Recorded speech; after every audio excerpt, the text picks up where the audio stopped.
Assalamualaikum warahmatullahi wabarakatuh. Alhamdulillahirabbil alamin. Asyhadu alla ilaha illallah wa asyhadu anna Muhammadan abduhu wa rasuluh. Allahumma sholli ala sayyidina Muhammadin wa ala alihi wa sahbihi ajma'in. Ilahi anta maksudi wa ridhoka matlubi a'tini mahabbataka wa ma'rifataka. Sahabat dimanapun berada, wabil khusus pengamal Thoreikoh Qadiriyah Naksabandiyah atau TKN Pondok Pesantren Suryalaya di Tasikmalaya dengan mursyid Syekh Ahmad Sohibil Wafa Tajul Arifin atau Abah Anom. Ketika kita punya masalah, semua kita punya masalah. Saat punya masalah, kita tidak sadar meminta bantuan, curhat kepada orang, dan orang yang kita minta bantuan ternyata juga punya masalah. Ini artinya yang mengadu punya masalah, dan orang yang kita anggap bisa memberikan solusi juga dia punya masalah, sama-sama punya masalah. Ujung-ujungnya adalah orang itu kita diajak untuk ya sudah sabar saja. Kalimat sabar tidak membuka solusi. Harus ada solusi. Dengan hanya kalimat sabar tidak akan membuka atau menyelesaikan masalah tersebut. Maka Dr. Kiai Haji Aang Abdul Zain MPDI ketika menyampaikan kuliah subuh jelang upacara manaqib di Pondok Pesantren Suryalaya bulan Jumadil awal kemarin tanggal 11, beliau membuka rahasia apa yang menjadi sumber masalah, kenapa kita punya masalah, dan apa solusinya agar kita bisa menerima masalah dan menyelesaikan masalah tersebut. Untuk itu lengkapnya mari kita saksikan. Masalah itu bersumber dari keinginan. Jadi sumber segala masalah adalah keinginan. Kenapa punya masalah sama istri? Karena pengen kawin. Coba kalau nggak nikah ya nggak punya masalah sama istri. Kenapa punya masalah dengan cicilan? Ya gara-gara pengen beli motor, duit nggak punya, akhirnya masalah. Jadi kalau ingin tidak terlalu banyak masalah, kurangi apanya? Keinginannya. Istilah keinginan itu di dalam ilmu tasawuf itu bukan iradah. Istilah keinginan itu dalam ilmu tasawuf disebut hawa nafsu. Ada juga orang yang nanya ke saya, dari laki-laki dan perempuan yang paling bernafsu siapa? Perempuan. Kenapa? Ya namanya aja hawa nafsu, bukan adam nafsu. Saya bilang beda. Kalau hawa itu Siti Hawa pakai H kecil, kalau ini pakai H besar. Hawa nafsu, tarikan nafsu dalam tanda kutip adalah keinginan. Apa yang bisa menekan hawa nafsu? Tidak bisa dengan olahraga, Pak. Pengen mobil push up aja nggak bisa. Ya kalau ada sedikit yang bangun sebelah bawah pakai lari 7 keliling hilang lah karena capek.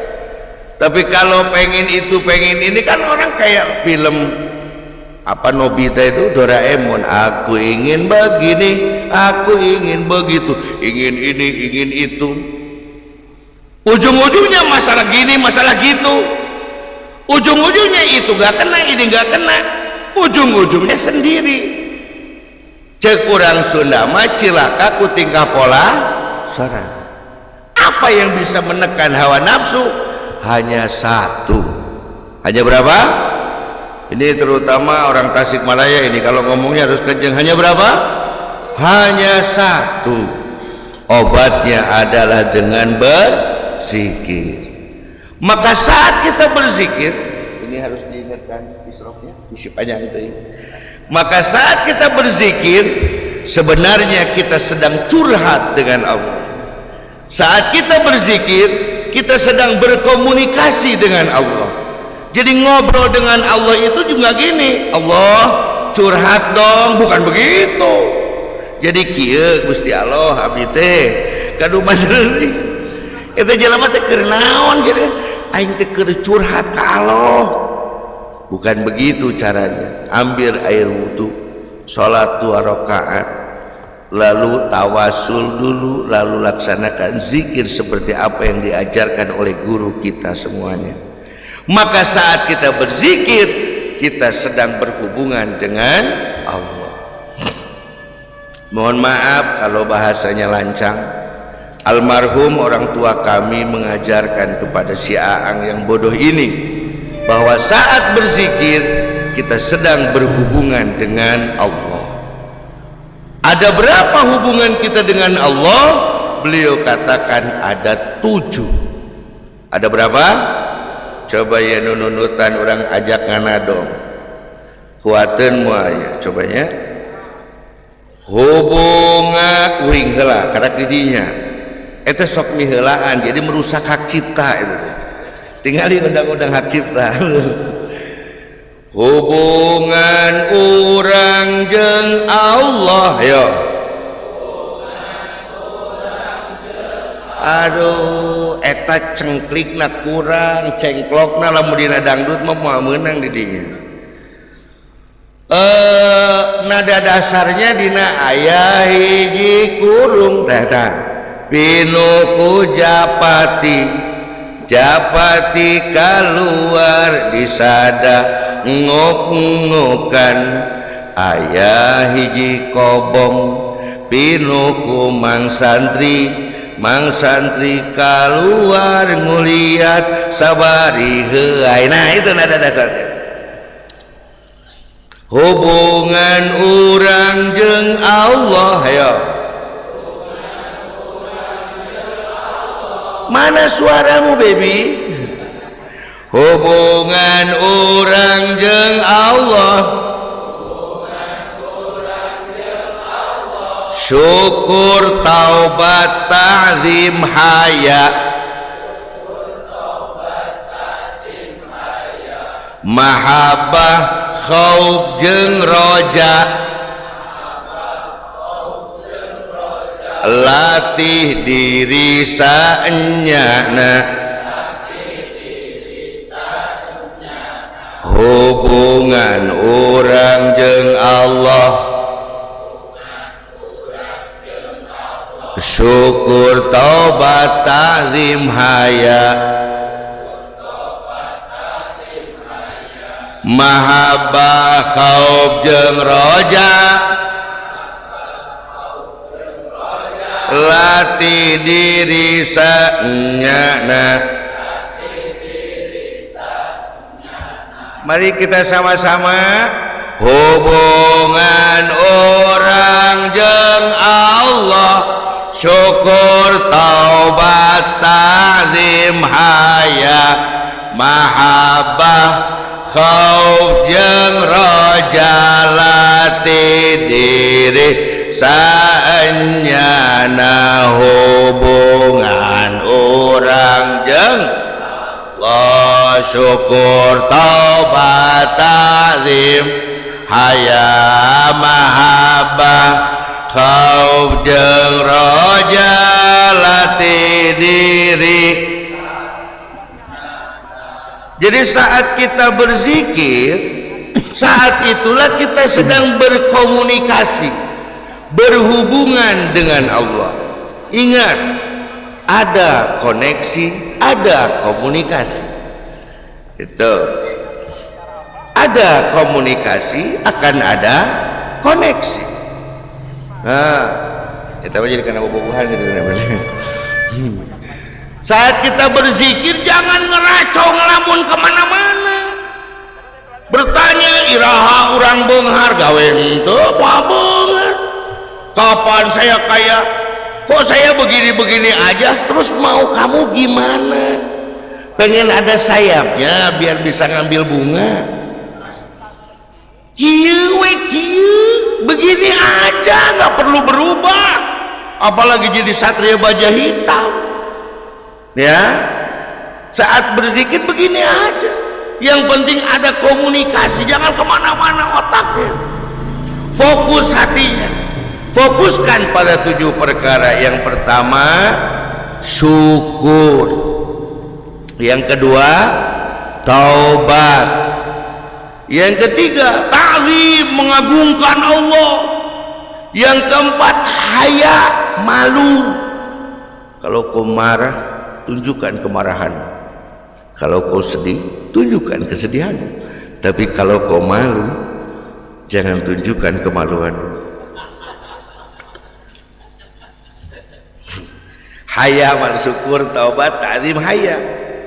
Lalu timbullah mahabbah, kecintaan, timbullah khauf, rasa takut, timbullah roja, harapan.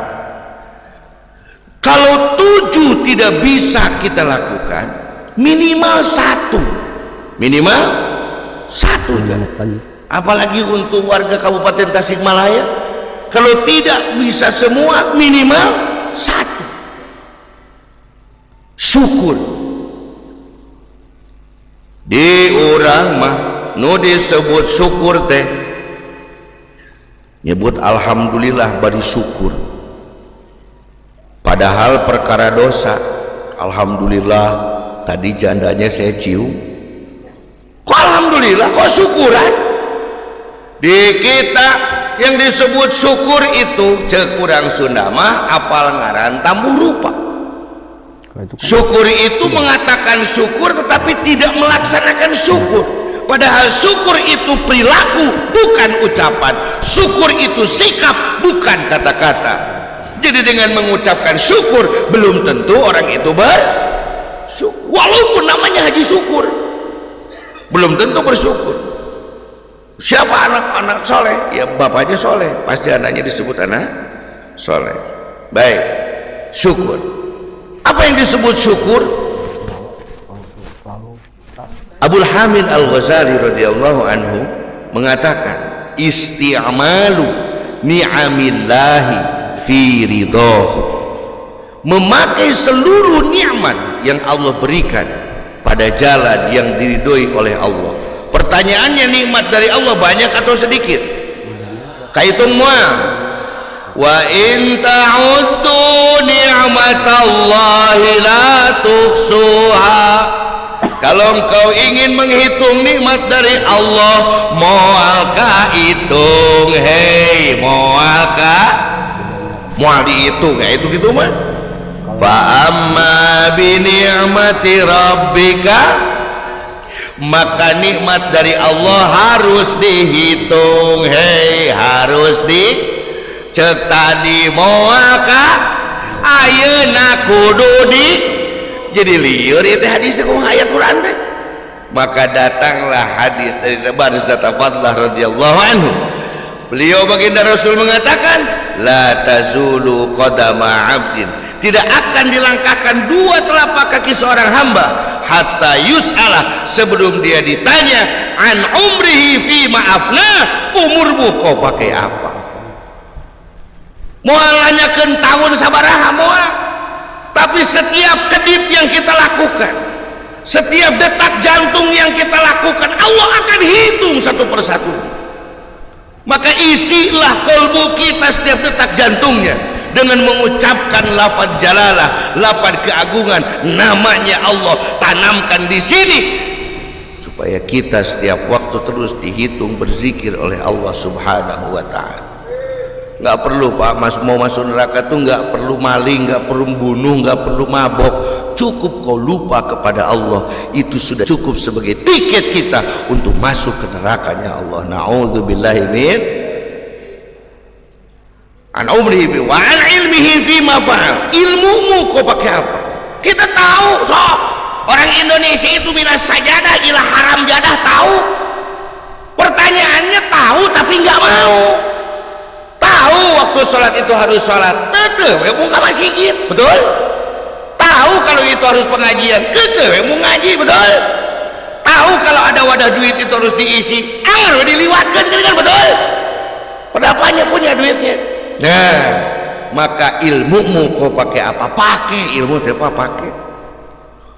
Wa an malihi min aina tasabahu wa fi manfaqah. Hartamu dari mana kau mencari dan kemana kau pergunakan. Wa an jasadihi fi ma ablah, dan tubuhmu kau pakai apa. Syekh Abdullah Ba'alawi Al-Haddad, ini lagi banyak tentang Ba'alawi.